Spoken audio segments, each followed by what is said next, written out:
ప్రభుత్వాలు ఇచ్చిన హామీలు నిలబెట్టుకోవాలని డిమాండ్ చేశారు నిరుద్యోగులు. నోటిఫికేషన్లు నిరుద్యోగ భృతి పేరిట నిరుద్యోగులను మభ్యపెట్టే ప్రయత్నం చేస్తున్నాయని ఆగ్రహం వ్యక్తం చేశారు. నిరుద్యోగ భృతిని ఇస్తూనే నోటిఫికేషన్లను వేయాలని డిమాండ్ చేస్తున్నారు. ఇక అదే అంశంపై నిజామాబాద్ జిల్లా నుంచి మరింత సమాచారం మా ప్రతినిధి కిషోర్ అందజేస్తారు. నీళ్లు నిధులు నియామకాలు అనే నినాదంతో తెలంగాణ ఉద్యమం కొనసాగింది. అయితే తెలంగాణ ఏర్పడిన తర్వాత ఏదైతే నినాదం ఉందో ఆ నినాదం మాత్రం అటు నెరవేరలేదనే చెప్పవచ్చు. ముఖ్యంగా నియామకాల దృష్టిలో అటు బీఆర్ఎస్ ప్రభుత్వం కావచ్చు, గతంలో ఉన్న బీఆర్ఎస్ ప్రభుత్వంతో పాటు ప్రస్తుతం వచ్చిన కాంగ్రెస్ ప్రభుత్వం కూడా అటు నియామకాలు అటు నోటిఫికేషన్లు ఇస్తామంటుంది. మరోవైపు నిరుద్యోగ భృతి కూడా అటు రెండు పార్టీలు కూడా హామీ ఇచ్చాయి. అయితే ఈ నిరుద్యోగ భృతి కావచ్చు, అలాగే నియామకాలకు సంబంధించి నిజామాబాద్ జిల్లాలోని నిరుద్యోగులు ఏమంటున్నారు అనే అంశాన్ని మనం వారిని అడిగి తెలుసుకునే ప్రయత్నం చేద్దాం. మనతో కొంతమంది నిరుద్యోగ యువత ఉన్నారు. చెప్పండి, అసలు ప్రధానంగా ప్రభుత్వాలు వస్తున్నాయి పోతున్నాయి, నియామకాలు అంటున్నాయి, నిరుద్యోగ భృతి కూడా అంటుంది. దీనికి సంబంధించి మీ అభిప్రాయం ఏంటి? రాష్ట్రం ఏర్పడిన తర్వాత కేసీఆర్ ప్రభుత్వం గత 10 ఏళ్ల కాలంలో ఎక్కడ కూడా ఉద్యోగాలు భర్తీ చేయలేదు. భర్తీ చేసిన నోటిఫికేషన్లలో కూడా దాదాపు అన్ని పేపర్ లీకేజీలు కానీ ఇవన్నీ కూడా జరిగినాయి. ఏ నిరుద్యోగికి కూడా న్యాయం జరగలేదు. కనీసం టీఎస్పీఎస్సీ బోర్డు వైఫల్యం చెందిందని సుప్రీంకోర్టు చెప్పినా కానీ కేసీఆర్ ప్రభుత్వం దాన్ని వాళ్ళను సస్పెండ్ చేయకుండా, వారిని తీసేయకుండా, దాన్ని ప్రక్షాళన చేయకుండా ఈరోజు చూస్తున్నట్టు పరిస్థితి ఉన్నది. ఈ ఎన్నికల్లో కూడా నిరుద్యోగులందరూ కలిసి టీఆర్ఎస్కి వ్యతిరేకంగా పనిచేశారు. ఊర్లలో ప్రచారం నిర్వహించారు.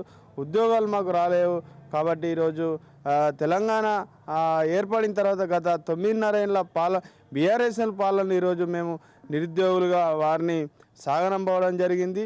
ఇప్పుడున్న రేవంత్ రెడ్డి ప్రభుత్వంలో కాంగ్రెస్ ప్రభుత్వం ఏదైతే వాళ్ళ హామీలు ఇచ్చిందో మేనిఫెస్టోలో దాని ప్రకారం కూడా ఫిలప్ చేయాలి. ఏదైతే వాళ్ళు డేట్ల వైజ్ ఇచ్చిందో ఆ డేట్ల వైజ్ కూడా నోటిఫికేషన్లు విడుదల చేయాలి. ఆ నిరుద్యోగులకు ఏదైతే ఉన్నదో నిరుద్యోగ భృతి కూడా ఇస్తామని వాళ్ళ మేనిఫెస్టోలో కూడా స్పష్టం చేయడం జరిగింది. గతంలో ప్రియాంక గాంధీ గారు కూడా అనేక బహిరంగ సభల్లో నిరుద్యోగులకు నిరుద్యోగ భృతి ఇస్తామని కూడా హామీ ఇచ్చింది. ఏదైతే తెలంగాణ రాష్ట్రంలో దాదాపు 30 లక్షలకు పైన ఈరోజు నిరుద్యోగులు ఈరోజు ఉద్యోగాల కోసం వేచి చూస్తున్నారు. ఇప్పుడు కొత్త ప్రభుత్వం కూడా వాళ్ళు అనుకున్న ఏదైతే మేనిఫెస్టో జాబ్ క్యాలెండర్ విడుదల చేసిందో ఆ జాబ్ క్యాలెండర్లో ఎన్నికల మేనిఫెస్టోలో విడుదల చేసిన జాబ్ క్యాలెండర్ ప్రకారం ఉద్యోగాలు నియామకాలు విడుదల చేయాలి. గత ప్రభుత్వం కావచ్చు, ఈ ప్రభుత్వం నుండి కూడా మీరు ఆశించేది ఏంటి? నిరుద్యోగ భృతి ఆశిస్తున్నారా, నోటిఫికేషన్లు ఆశిస్తున్నారా? నిరుద్యోగ భృతి కన్నా ముందు నోటిఫికేషన్లను విడుదల చేయాలని చెప్పేసి మేము నిరుద్యోగులకు అడుగుతూ ఉన్నాం.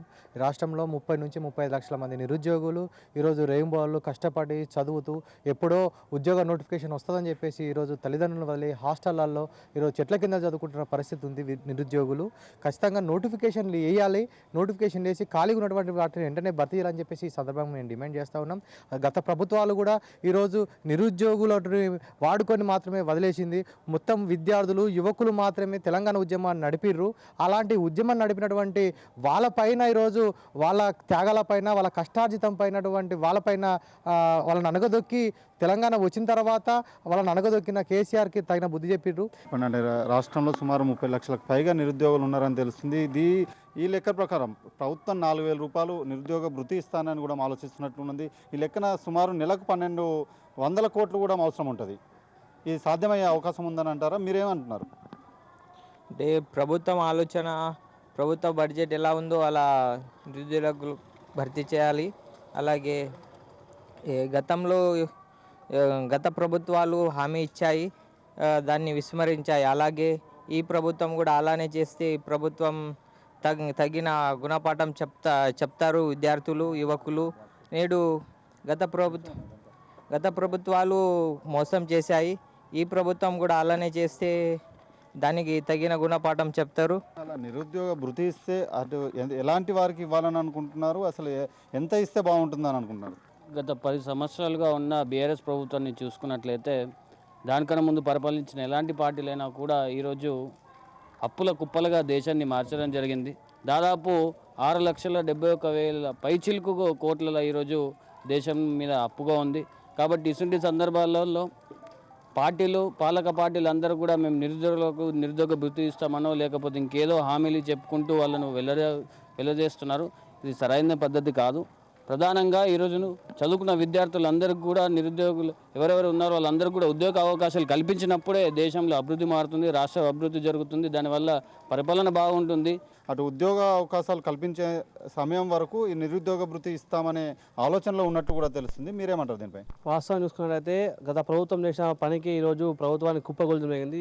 ముఖ్య కారణం దీనికి మన విద్యార్థులు నిరుద్యోగులు ఏకమై ఈరోజు ప్రభుత్వం కుప్పగొల్చడం జరిగింది. ఇదే కనుక ఈరోజు రేవంత్ రెడ్డి ప్రభుత్వం కూడా ఇదే చర్య పాల్పడితే రాబోయే రోజుల్లో నిరుద్యోగులు అందరూ ఏకమై ఈరోజు కేసీఆర్ కాంగ్రెస్ పార్టీ ప్రభుత్వం కూడా కుప్పగొల్చే ప్రభుత్వం చేరుకుంటారు. కానీ ఈ ఉద్యోగాల పైన కూడా ఒక శ్వేతపత్రం విడుదల చేసి ప్రతి సంవత్సరం జాబ్ క్యాలెండర్ విడుదల చేసి ఎన్ని జాబులు ఏ శాఖలో ఎన్ని జాబులు ఖాళీ ఉన్నాయి, ఏ పోస్టులు ఖాళీ ఉన్నాయి, శాఖల వారీగా శ్వేతపత్రం విడుదల చేయాలని మేము డిమాండ్ చేస్తున్నాం. ఖచ్చితంగా కాంగ్రెస్ ప్రభుత్వంలో ఈ నియామకాలు అనేది చేపట్టాలని కూడా వారు కోరడం జరుగుతుంది. లేకుంటే గతంలో ప్రభుత్వానికి నిరుద్యోగులు నియామకాలు చేపట్టకపోవడం వల్లే గత ప్రభుత్వానికి వ్యతిరేకంగా కూల్చడం జరిగింది. ఈ ప్రభుత్వానికి కూడా తగిన బుద్ధి చెప్తామని మాత్రం అటు నిరుద్యోగులు చెప్తున్నారు. కెమెరా పర్సన్ చైతన్యతో కిషోర్, రాజ్ న్యూస్, నిజామాబాద్ నుండి.